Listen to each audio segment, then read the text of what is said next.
ఇండియాలోనే highest education తీసుకున్నాడు. No education up to that. BITS Pilani Rajasthan BTech చదివినాడు, ఎంటెక్ చదివినాడు, రీసెర్చ్ చేసినాడు, ఎంబీఏ చేసినాడు. ఛత్తీస్గఢ్ కొత్త స్టేట్, రాష్ట్రంలో కొత్త స్టేట్ అయింది ఛత్తీస్గఢ్ స్టేట్. ఆ స్టేట్ లో సీట్ సంపాదించుకోవడమే చాలా కష్టం. అక్కడ ఎంబీఏ చేశాడు, పనిచేస్తూ చేశాడు, ఉద్యోగం చేస్తూ చేశాడు. అమ్మాయి చూస్తావా, అమ్మాయి టాప్ ఇంటెలిజెంట్, అమ్మాయి పెళ్లి చేసినావు, అమ్మాయి బాంబేలో ఉంది, ఉద్యోగం చేస్తున్నారు, భార్యాభర్తలు వాళ్ళు హ్యాపీగా ఉన్నారు. మేము ఇక్కడ ఉన్నాము, ఈ నీళ్లు తాగినాము, ఈ అన్నం తిన్నాము, మా పిల్లలు ఈ ఊరు నుండి బాగా అయినారు కదా, ఈ ఊరికి ఏమన్నా సహాయం చేస్తామని చెప్పని భక్తిభావం పెంచాలని నేను కూడా ఊరికే ఉండలేదు. రిటైర్ అయిన తర్వాత 15 సంవత్సరాలు అయింది నేను రిటైర్ అయ్యి. ఇక్కడ పక్కన ఆంజనేయ స్వామి గుడి కట్టించిపోయినాడు ఎవరో ఒక ఆయన, సిఐ వెంకటరెడ్డి అని. ఆ గుడిలో ఉచితంగా సేవ చేసి బతుకుతా ఉన్నాను నేను. అక్కడ కసు నూపుతా నేను చీపురు బట్టి కసు నూపుతారు without any taking any remuneration from the temple authorities. ప్రజలకు సేవ చేయండి అని ఎంత ఉంటాం. బీద వాళ్ళకి సాయం చేయండి, ఉన్న వాళ్ళకి చేయండి. ఉన్న వాళ్ళని ఎప్పుడే కానీ పట్టించుకోవద్దు, బాగుంటారు. లేని వాళ్ళకి సాయం చేయండి. ఇప్పుడు మా అబ్బాయి ఇక్కడ ఆంధ్రాలో మంచి ఉద్యోగాలు లేవు కాబట్టి బెంగళూరు పోయి బతా ఉన్నాడు. అక్కడ నిట్టే మీనాక్షి ఇంజనీరింగ్ కాలేజీలో ఆయన హెచ్ఓడిగా ఉన్నాడు, డీన్గా ఉన్నాడు.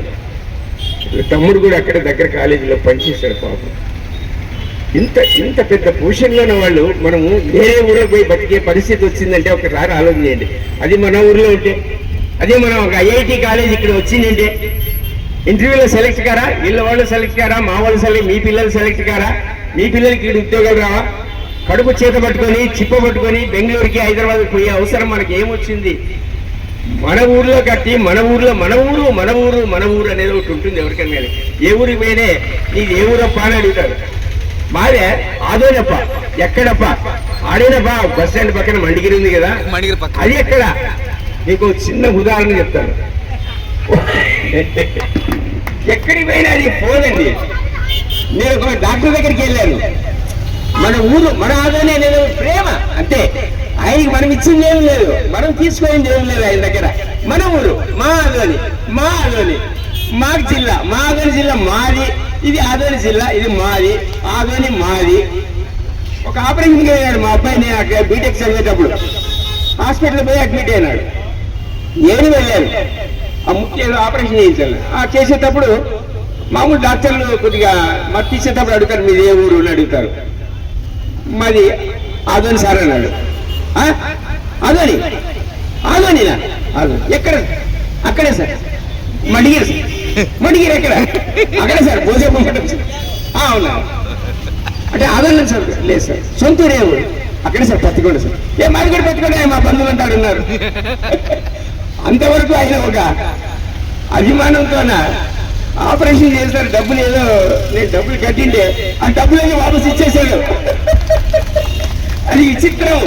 నాకు వద్దు సార్, మీరు డాక్టర్లకి ఎప్పుడే కానీ బాకీ ఉంటారు సార్, మేము బాకీ ఉంటే మళ్ళీ మీ దగ్గరికి వస్తాము, కొద్ది తక్కువ తీసుకో కానీ అది చెప్పని చెప్పి ఆపరేషన్ చేసి డిశ్చార్జ్ చేసి బయటకు వస్తే ఎంత అభిమానం ఉంటుందండి. మన ఊరంటే మనకి అభిమానం ఉంటుందా లేదండి? వేరే ఊరికి మనకి ఏం పని ఉందండి? నంద్యాలకి ఇస్తే మనం ఏమన్నా అన్నామేమండి? ఏమంటలేదు. మంచిదంటే సంతోషం. మాకు కూడా ఎప్పుడైనా అవకాశం వస్తే చూడండి అని అడిగినారు ఆ రోజు కూడా, కానీ ఇంత ఇదిగా రాలేదు. ఇప్పుడు వచ్చింది కాబట్టి తప్పకుండా పాలకులు దీన్ని గ్రహించి, ప్రతిపక్షం వాళ్ళు కానీ అధికార పక్షం వాళ్ళు కానీ ఊర్లో గ్రామ ప్రజలు కానీ చుట్టుముట్టు పక్కన పల్లెలు కానీ ఈ 5 నియోజకవర్గాల ప్రజలు కానీ దీన్ని గ్రహించి దీనికి సపోర్ట్ చేసి దీన్ని తెచ్చేంత వరకు మీ యొక్క సహాయ సహకారాలు ఉండాలని చెప్పని మా వాళ్ళు ఎక్కడున్నా కూడా మేము వస్తాం. మేము ఒకవేళ అనుకుంటే కూడా ఆమరణ నిరాశకు సిద్ధమవుతాం. ఎందుకంటే మాకు ఆల్రెడీ అయిపోయింది. ఇంకా మేము రెడీగా ఏమంటే పుట్టుటయ్యి నిజము, పోవుటయ్యి నిజము, నడి మంత్రము నాటకము, ఎట్ట ఎదుటగలది ఈ ప్రపంచము, కట్ట కడబడి కైవల్యము. ఇక్కడ ఇట్లా చోట పట్టుకొని చచ్చిపోతే అదేనా పుణ్యం వస్తుంది, ప్రజల కోసం చచ్చిపోయిన పుణ్యం వస్తుంది. సో మనమంతా ఈ ఉద్యమాన్ని ఇసొద్దండి, దయచేసి తీసేపోండి. ఆయనలోనే ఉండేది, ఆయన భుజస్కంధాల మీద ఉంది. రఘురామయ్య సారు ఆయన లేకుంటే ఈ ఉద్యమమే లేదు. దండాడుతున్నారు, అందరూ దండాడుతున్నారు. గౌడ్ అట్లే ఉన్నాడు, ఆయన ఎట్లే ఉన్నాడు, ఆయన లతా ఎవరు లాయరు, ఆయన ఈ సుజ్ఞానము ఉద్యమం అంటే వస్తుంది చెప్తాను. పాపం వాళ్ళ కంట వాళ్ళకి లోపల నుండి పుట్టుకొని వస్తుంది. మా ఊరు అని ఊరికి ఏదైనా సేవ చేయండి. అంతేగాని దీన్ని ఉద్యమాన్ని పోయేదాన్ని నీరు కాచి ఇట్లా పట్టి లాగద్దండి, కిందికి పైకి ఎక్కియండి. అనుకున్నది ఎవరికేం తిన్నట్టు లాభం లేదు, ఎవరేం డబ్బులు ఇచ్చి ఉద్యమాన్ని ఎవరు నడపడం లేదు. మన డబ్బులు పెట్టాల్సిందే, మనమే నడిపి ఈ కుర్చీలు మనమే, బెంచీలు మనమే, బాడిగివే. ఇప్పుడు తెచ్చిన డ్రింక్ కూడా మనదే, ఎవరేమి వేయలేదు దీనికి. ఏదో మనమే తలాయించి తీసుకుంటామో ఆడిని తీడించి ఎవరైనా తీసుకుంటా చేస్తాం. సో దీన్ని ఉద్యమాన్ని పూర్తి చేయండి. దీన్ని లాస్ట్ వరకు ఉపయోగించుకొని జిల్లా సాధించే వరకు పోరాడదామండి. ఒకవేళ రేపు 24 బంద్ ఉంది, ఆ బంద్లో పోయినసారి బంద్ చేసినారు ఒకసారి, అది పాక్షికంగా జరిగింది. మేము ఎన్నో సైకిల్ చేసినాం, ఎన్నో బందులు చేసినాం, కానీ ఎక్కడి ఒక్కడ ఆఫ్ చేయాలి.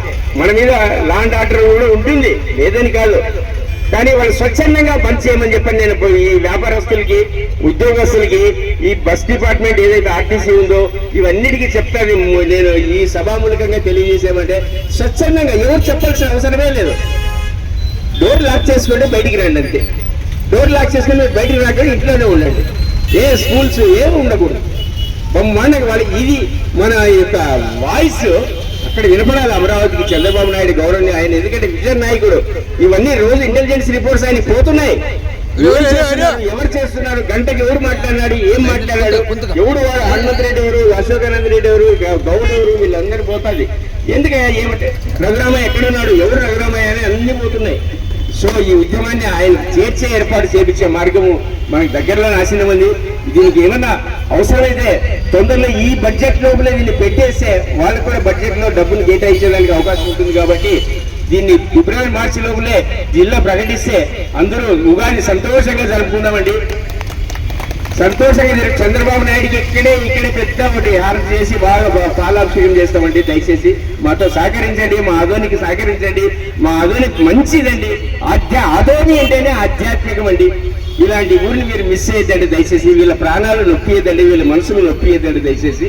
మీకు ప్రణమిల్లి నమస్కారం చేసి చెప్తున్నాం సార్. దయచేసి మేము వయసులో పెద్ద, మీ వయసులో చిన్న పెద్ద తేడా లేకుండా మీకు మొక్కుతున్నాము. కాబట్టి మీరు దీన్ని మా యొక్క ఆదోని ప్రజల ఆకాంక్ష నెరవేర్చాలని చెప్పని మరీ విజ్ఞప్తి చేస్తూ ఈ అవకాశం ఇచ్చిన జేఏసీ నాయకులందరికీ నా యొక్క హృదయపూర్వక ధన్యవాదాలు తెలియజేస్తూ విరమించుకుంటాను. మీరు ఎప్పుడు పిలిస్తే అప్పుడు వస్తాను. నేను 2 నిమిషాలు అన్నగారి గురించి చెప్తాను. దగ్గర బంధువు కూడా, ఆయన అబ్బాయి ఇప్పుడు మిడ్ డే మీనాక్షి కాలేజీలో ఉన్నారు. మనుషులు ముఖ్యంగా గుర్తు పెట్టుకోవాల్సిన 3. ప్రతి ఒక్కరికి డబ్బులు ఇచ్చి సహాయం చేసే అవసరం లేదు, మాట సహాయం అనేది మాత్రం. మీరు నమ్ముతారో లేదో, వీళ్ళ అబ్బాయితో సంవత్సరం 2-3 కన్నా మాట సహాయంతో ఇంజనీరింగ్ సీట్లు తీసుకున్నారు. జస్ట్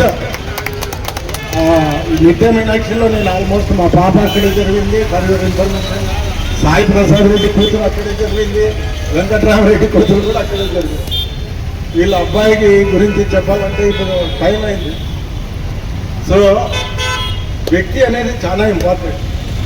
నాకు ఇప్పుడు అన్న చెప్పిన తర్వాత 2-3 విషయాలు గుర్తుకొస్తాయి. నేను రైతుల్లో బిజినెస్ చేస్తున్నాను.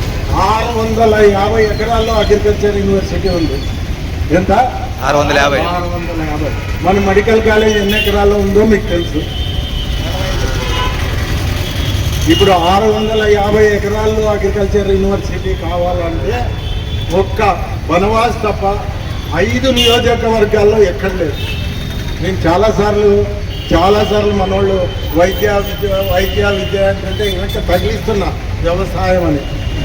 నేను సార్ చెప్తున్నానా లేదా? ఎందుకు తెలుసా? 100 మందిలో 60 మంది అగ్రికల్చర్ మీద డిపెండ్ అవుతున్నారు. కానీ మనకు ఉండే కాలేజీలో ఇంజనీరింగ్ స్టూడెంట్స్ ఎక్కువయ్యి మా అంగట్లో గుమాస్తా పనికి. ఒక ఆయన అయితే భీమా కాలేజీలో చదివి అన్న కాపీలు ఇస్తానని నాన్న అంటున్నాను. నా కంట్లో నీళ్ళు వచ్చి వద్దప్ప, నీ అంత పెద్దలు నేను ఆ పోస్ట్లో పెట్టుకోలేను అంటే. సో గవర్నమెంట్ గుర్తించాల్సింది ఏమంటే, మనం ఎక్కడ ఎడ్యుకేషన్లో వెనకబడి ఉన్నాం, ఏ కాలేజీలు కావాలా, ఎక్కడున్నా కూడా ఈరోజు రాజశేఖర రెడ్డి గారిని తలుచుకుంటాం. ఎట్లా తెలిసినా ఆయన వచ్చిన తర్వాత విలేజెస్లో 2 లక్షలే ఉండే భూమి 10 లక్షలకి కూర్చోండి. కరెక్టా కాదా? సెకండ్, ఒకప్పుడు ఇంజనీరింగ్ కాలేజ్ అంటే కర్ణాటక కంబైన్ ఆంధ్రప్రదేశ్ కాదు, అందరూ అట్లా పోతుంటే. ఎక్కడ? కర్ణాటకలో మణిపాల్ అంటే ఊరికి అక్కడ అన్న చెప్పింది 200% కరెక్ట్. రేపు గూగుల్లో పోయి మీరు కర్ణాటకలో ఎన్ని జిల్లాలు ఉన్నాయి, ఎన్ని మెడికల్ కాలేజీలు ఉన్నాయి, ఎన్ని అగ్రికల్చర్ కాలేజీలు ఉన్నాయని ఒకసారి చెక్ చేసుకుంటే ఆంధ్రాలో దానికి 10% కూడా లేవు. అది కూడా ఏమన్నా ఉన్నావా అంటే తెలంగాణలో ఉన్నాయి తప్ప ఆంధ్రాలో ఉన్నా. ఆయనకి 75 ఏళ్ళు, నాకు తెలుసు. ఈరోజు వస్తే నా కంట్లో నీళ్ళు వస్తున్నాయి.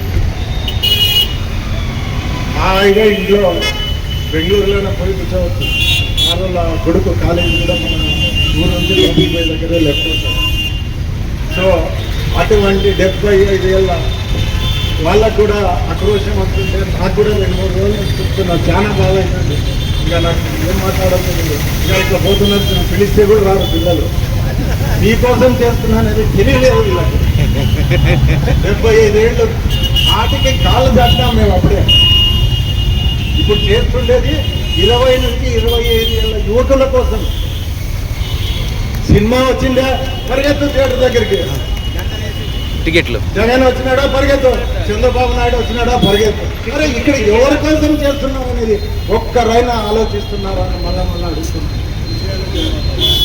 ఈ ఉద్యమం ఆగదు, జిల్లా వస్తుంది. అన్న చెప్పినట్లు కొన్ని ప్రాబ్లమ్స్ ఉన్నాయి. Every problem will have its own solution. Time పడుతుంది అన్న, ఏమనుకోకండి. ఎందుకంటే 65 రోజులు చేసి మీకు బాగా తెలుసు, కొంచెం ఇబ్బంది పడుతున్నాము. కానీ ఏదన్నా ఉద్యమం పక్కపోయినా అది విరామమే తప్ప ఎండ్ కాదు. రెండు ముఖ్యంగా గ్యారంటీకి చెప్తున్నా. నెలాఖరు లోపలే వాళ్ళు ప్రకటిస్తారా లేదా 29 ఎలక్షన్లో 5 నియోజకవర్గాల రాజకీయ నాయకులందరినీ జేఏసీ తరఫున హెచ్చరిస్తున్నాం. జిల్లా వస్తేనే మీకు ఓట్లు. నాకు తెలిసినంత వరకు యువకులు ఉద్యోగాలు చేసేవాళ్ళు 60-70% ఉన్నారు. కాబట్టి దాంట్లో 20 మందిని మార్చగలిగితే ఈ రాజకీయ శక్తులందరినీ మన సైడ్ తిప్పుకోవచ్చా లేదా? సో ఈ రోజు కాదు, రేపు కాదు, 29 ఎలక్షన్ స్టార్ట్ అయిన రోజు జేఏసీ అనేది ఇంపార్టెంట్ అయి కూర్చొని గుర్తుపెట్టుకోండి. ఈ నాయకులు ఇప్పుడే గుర్తించి మాకు ఏమన్నా సొల్యూషన్ ఇస్తే వెళ్ళడం గుడ్, లేకపోతే వాళ్ళ రాజకీయ భవిష్యత్తు కూడా ఉంటుందని మళ్ళీ హెచ్చరిస్తున్నాను. ఎవరు ఏమన్నా. Thank you for giving the opportunity.